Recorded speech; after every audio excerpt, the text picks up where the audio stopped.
That's right.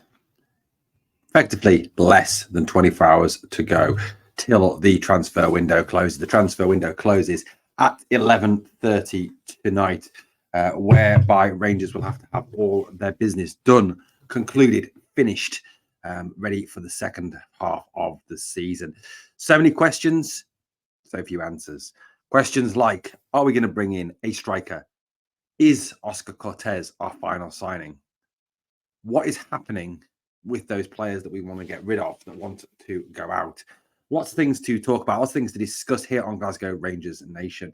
Well, last night we brought you the news that the Hefte deal to bring the Brazilian left back from Fluminense via Apple and Nicosia had been called off, that it had fallen through. Reason obviously been that Apoel had said that they would not be prepared to cancel his loan. He signed a season-long loan there with an option to buy. Therefore, he was Apoel did not have to release him. Therefore, they did not. Therefore, they're keeping him for the end of the season. So the deal's off.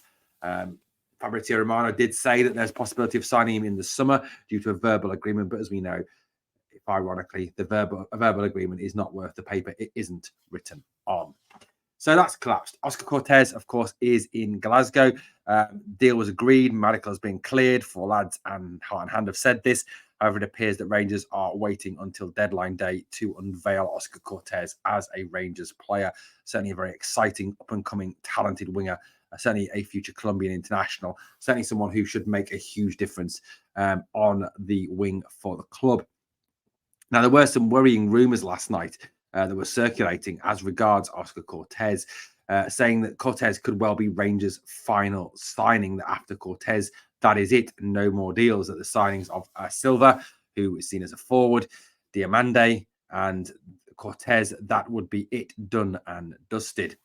Whether that's true, we don't know. Whether that's actually what will happen, who knows? Now, Philippe Clement did talk about the fact that he would be working up until the last minute, that they would be working right up until the close of the window to bring players in.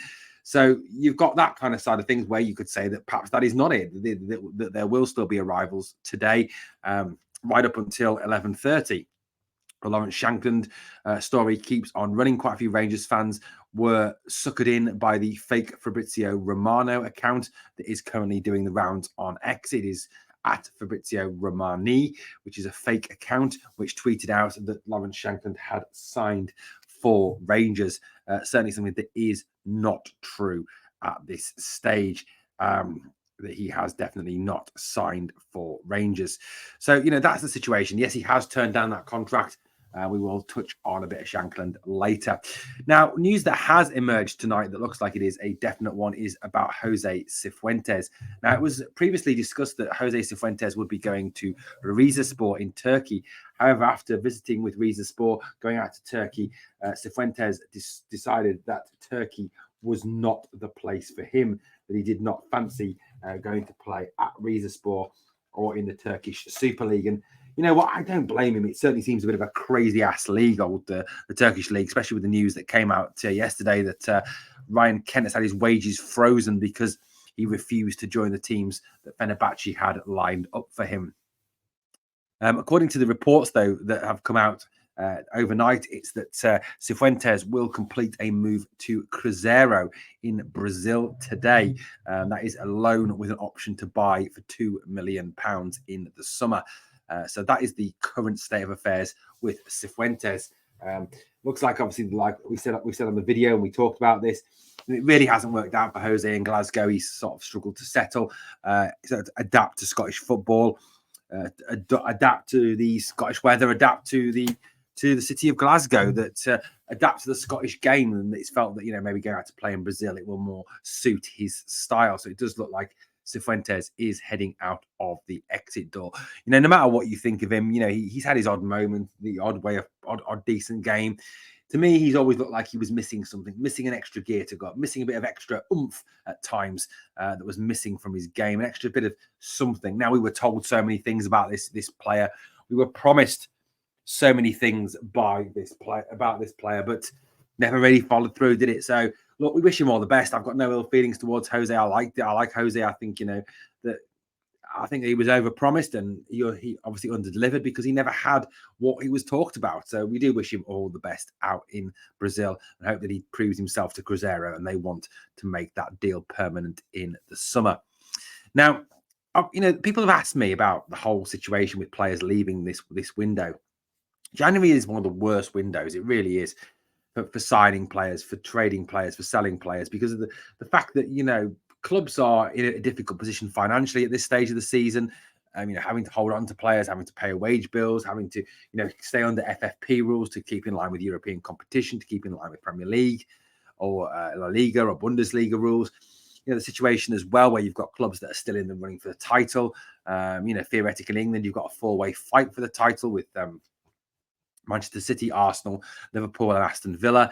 In Germany, you've got a fight between Bayern Munich and Bayer Leverkusen, with obviously teams like Leipzig and so on, Stuttgart being behind them, fighting for Champions League places. In Italy, you've got a fight between Juve and Inter and AC Milan for the Champions League places. You've got relegation scraps in England between Burnley and Luton and Everton and Sheffield United and Nottingham Forest. You've got so many different things going on still. The European competition's in full swing as well.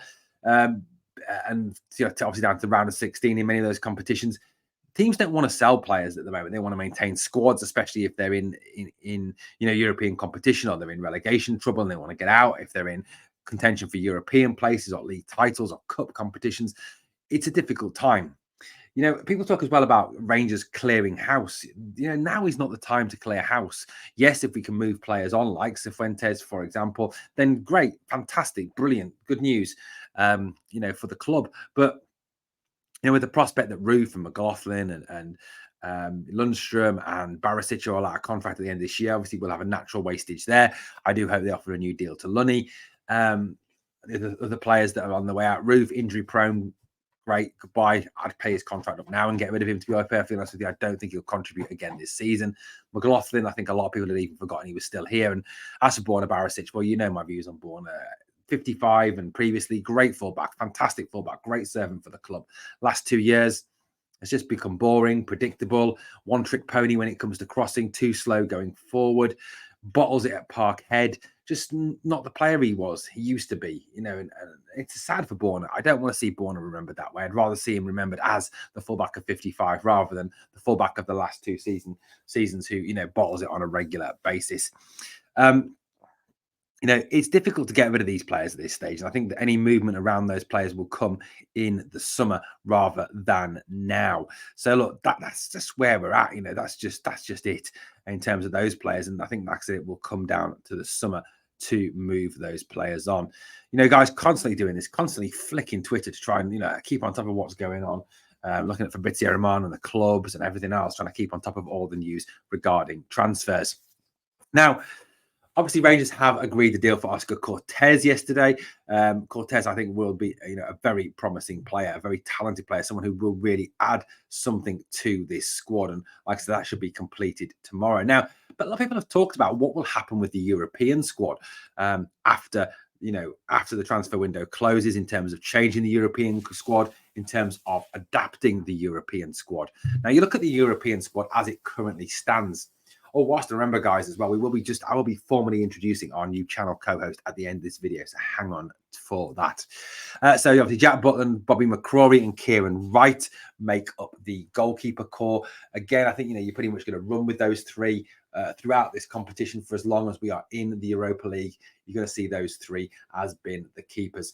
These are the list A players. Obviously, you've got your list B players, your youth players who can naturally come into the side anyway, your Divines, your Fekos, etc., etc.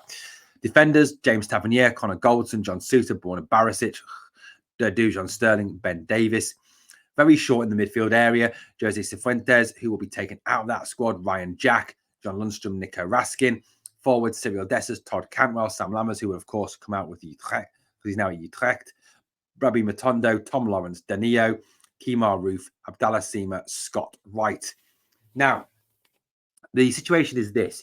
You can only change 3 players from your European squad. 3 players. You can only take 3 players out and put 3 new players in, which of course will present an immediate difficulty to Philippe Clement. Now, many people obviously felt that Leon Balogun should be in that squad, that Ridvan Yilmaz should be in that squad.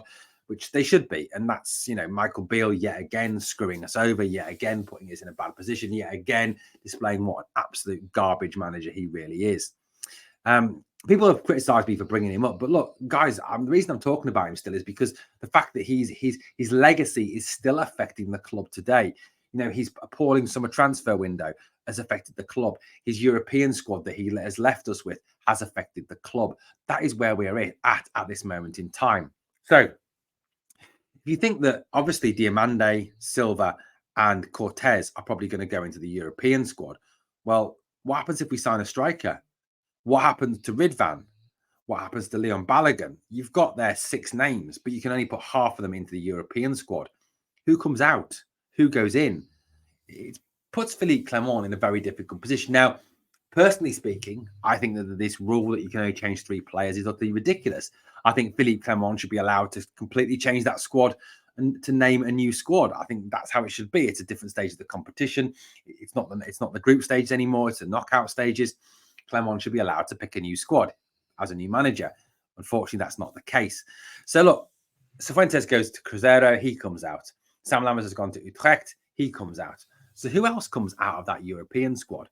Danilo? Possibly. Kemar Roof? Possibly. We can only take one of those 2 out because you only take 3 out. You're not going to take 4 out and leave yourself short. Now, there's a chance, obviously, Kemar Roof could be back at the end of March, but that's dubious. There's a chance that Danilo could be back in April. Again, so where do you gamble with this? So for me, I would take Kemar Roof out. I just think at the end of the day, he's a waste of a spot, waste of a place. But, you put in Diomande, you put in Silva, you put in Cortes, you've still got the same problems. There is problems with the defence. That defence does not contain enough talented players. And Ridvan, if Ridvan is starting week in, week out in the Scottish Premier League, why would he not be starting week in, week out in Europe? Ridvan is 10 times the player Borna Barisic is at this moment in time. He's good going forward. He's better defensively. He's just a better all-round player than Borna Barisic. So, realistically, I would love to take Borna out and put Ridvan in, but that's not going to happen, is it? You're going to maintain that 2 left backs. But if you put Ridvan in, then one of Fabio or Diomande or Cortes can't go into the squad. Well, where do you go with that? Do you not put Fabio Silva in because he's not our player? But then do you weaken the striker core?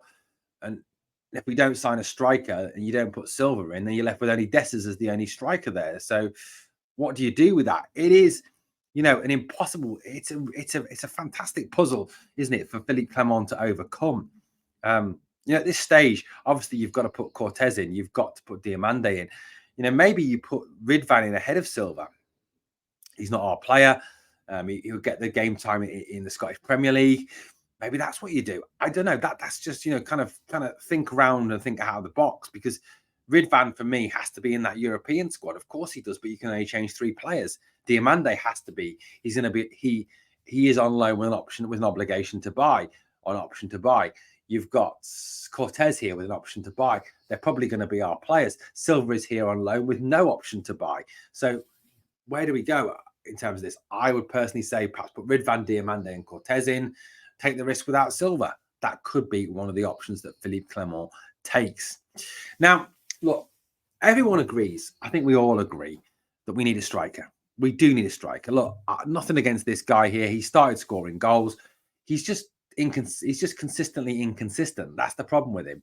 The fact that he will score the wonderful goal like he did against St Mirren at the weekend or against Hibs, but then we'll miss a chance like he did against Hibs. We'll miss a chance like he did against PSV. Miss a chance like he did against Celtic, which effectively cost us a point in that game. We'll sky the ball like he did at Dumbarton. We'll head the ball badly like he did against Kilmarnock. He's got, for me, he isn't a starting striker. He's not good enough to be a starting striker. You go into those bigger games in Europe, you go into those games against that lot from across the city, you get a lot less chances than you do against Killy, against Aberdeen, against Hibs, against St Johnstone, against St Mirren. You get less chances. You have to take the ones that are presented to you. And for me, he's needing 4 and 5 chances to score 1 goal, which, in Europe, you're not going to get, which against that lot, you're not going to get. Like I said, go back to that chance that he missed. Anyway, he didn't miss it, did he? He didn't even get a shot off against Celtic. So we do need a striker. But look, there's all this talk, and it's getting a bit ridiculous now about Lawrence Shankland. I'll get on. I'll be honest with you. Look, yes, I am a fan of Shankland. Yes, I would like to have signed him, and yes, it is getting very boring now. I don't think under any circumstances that Shankland will come to Rangers in this window. Looking at what's been reported last night, it seems that if there is a striker signed, it will be on loan with an option to buy, or at least on loan to the end of the season. It will not be a permanent signing. That is what is being rumoured, which obviously starts then a whole new debate about this team and about the board spending money, and what money have we got to be able to spend X and Y, and are we doing this the right way? It's a massive debate, and like, guys, I could talk for hours about it, about that situation, which we haven't got time on this video to do. So if it is a loan player, that immediately rules out Lawrence Shankland, because Hearts are not going to give us Shankland on loan to buy or any sort of loan. If they sell him, they're going to want to sell him for cash, and they're going to want the cash now. Why? Because they're going to want to replace him. There's talk of them looking at Danda, looking at obviously they brought in Scott Fraser, using the money to pay for those players. Who knows? But look, Shankland isn't going to. I don't think 99% certain that Shankland will not be a Rangers player come 11:30 tonight. That is not going to happen. It looks like if a striker does sign, it will be a striker on loan, is what is now being currently rumoured or reported by the media, or reported by those fan sites, and reported by fan groups, and reported by some sources close to the club as well. So that's where it looks to be. Now, look, we can debate the whys and wherefores of loans, of bringing players in on loan. And look, I think, yes, you would prefer to sign players. Now, a lot of these are, so far of the 3 signings we've made, 2 of them have options to buy. And you've got to obviously hope that once that comes up, that we do manage to buy them if they're good enough. I suppose the positive is it's a kind of a try before you buy, that if you get them on loan, they play to the end of the season and they're pish, we don't sign them. The issue obviously may come unless the price has been agreed for the player. They come, they play well, it inflates their price. That's always the risk you take, unless you agree a price when you sign that initial loan agreement, which you have to hope that Rangers have shown a bit of business savvy and have done. Look, I would prefer to sign players outright. Of course I would, but I just think that's where we're at this moment in time. I think there is a caution at the moment in terms of what we're spending, how we're spending it. Yes, I think that in terms of the financial position we're in, it is okay. I don't think that we're at risk of FFP. Despite what that lot across the city say, they'll spin the rumour that we've got no money, that we owe the taxman, whatever, because they're sad, they're bitter, they're twisted, they're obsessed, etc., and just disregard them. They don't know anything about football. They've proven they know nothing about football on a consistent basis. But look, we're in a position where we have to loan to buy. I think at this in January, it is a risk. There's more time in the summer to do due diligence, to run your eye over players, to bring players in, to look at players. January is about getting what you need to push on to whatever you want to achieve. And for us, obviously, it's looking towards 56, to have a good run in the Europa League, to obviously win the Scottish Cup. That is the aim of this second half of the season. And it's hoped that obviously these loans with options to buy will help us get there. Now, it's going to be obviously, hopefully, a very exciting day. We'll try and keep all over it here on Glasgow Rangers Nation. Guys, it is just, this is it. This is a critical period as we enter these last few hours of this January transfer window, getting it right. The club and the board have got a duty of care to the supporters, to the team, to the manager, to get this right. Get this right, win this window, and you can probably go on and win the league. Screw it up, and you hand the title back to that lot from across the city. Something we do not want to do. Well, guys, let me know what you think in the comments down below. And as always, guys, if you can smash the sub, that would be absolutely phenomenal on your way out. Thank you so much for watching Glasgow Rangers Nation. And as always, guys, 2 things I always ask of you. Number 1, smash the like. It defeats the algorithm. And number 2, always remember, please never forget, we are the people.